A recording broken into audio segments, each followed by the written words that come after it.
What we're experiencing right now is one of the most heartbreaking weeks in American history, certainly in Minnesotan history. We woke up at the beginning of this week to, as we all know, a disgusting, disturbing video of Mr. George Floyd being wrongfully killed. He was unarmed. He was not aggressive. He begged for his life. He called for his mom, and bystanders screamed, "This man is dying." And over the course of a 10-minute video, we see the life squeezed out of Mr. Floyd. Anger over his death is understandable. Sadness, pain, heartache, frustration is legitimate. We have in our community right now an enormous number of people of all ages, of all races, of all backgrounds, who agree that Mr. Floyd should still be alive. We have in our community an enormous number of people of all ages, of all races, of all backgrounds, of all neighborhoods, who are looking to see not only one, but all four of the officers involved in his death be fully held accountable. We have an enormous number of people in our community who are heartbroken by the fact that the name George Floyd does not stand alone in history, but that it joins a too long and too rapidly growing list of names of unarmed, unaggressive African-American men who've lost their lives wrongfully at the hands of law enforcement, and the frustration that time and time again we've seen no one held accountable. We have an enormous amount of legitimate frustration of people who ask, when? How long will it take? People who ask, how egregious does it have to be? People who ask, how blatant does it how well documented does it have to be for someone to be held accountable for George Floyd's murder? That frustration, that pain is real and it's legitimate. And to all of the people in our community who believe what I just said, who wholeheartedly need the world to hear that Mr. Floyd should be alive, that someone should be held accountable, and that we as a community, we as a culture, we as a society must do everything we can imagine to keep this from happening again, we stand with you. I stand with you. There are many, many ways for us to work together in a constructive manner that builds our communities, that empowers our communities to speak up with a loud voice. The world is listening.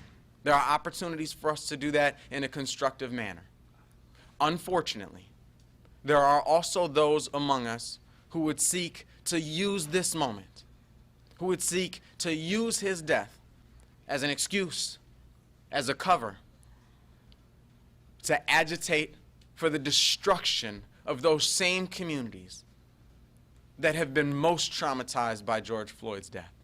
Those same communities that have been most traumatized by the dual crisis of a COVID-19 pandemic and an economic crisis that we're facing right now. Those same communities are being re-traumatized right now as our black-owned barbershops, as our immigrant-owned restaurants, as our local, generational, family-owned businesses are damaged and destroyed night after night.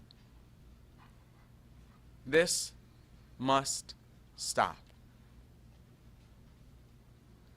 I know the governor, I know Mayor Frey, myself, wholeheartedly support the right of people to protest, the right of free speech, for people to say what they believe about the world, to speak up and say and participate in making this world a better place, that right to speak stops at destruction of lives, destruction of property, destruction of livelihood. In St. Paul last night, and across our Twin Cities, a curfew went into effect. Because we had a relative stillness in St. Paul, we didn't make an enormous number of arrests, but every single person we arrested last night, I'm told, was from out of state.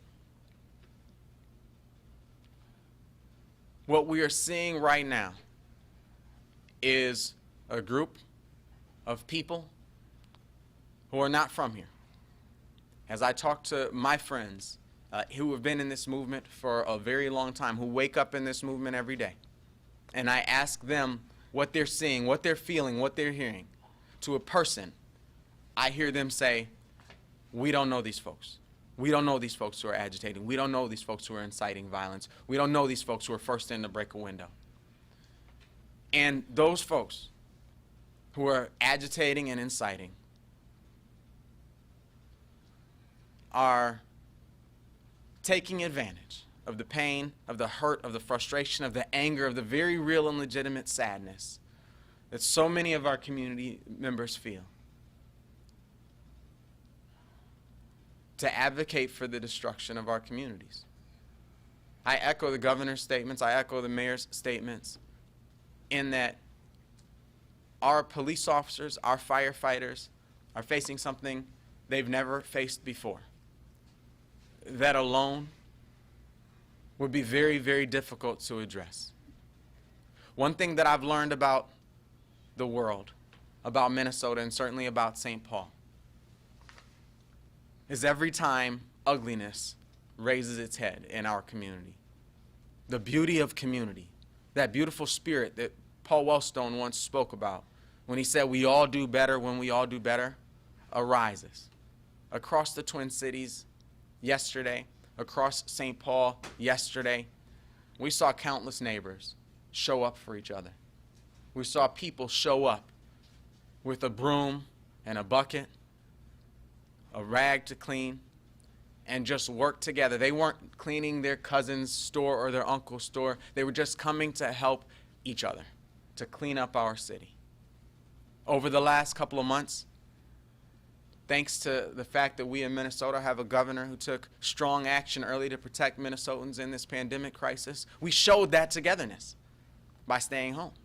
We showed that togetherness by honoring the stay-at-home orders that our governor has executed. And those efforts resulted in saving lives in our community. Right now, today, this week in Minnesota, we must show that same sense of togetherness. We must show that same sense of unity. We must show that same sense of community and cohesion as we stand forward to say, we will not accept the brutal killing of unarmed black men.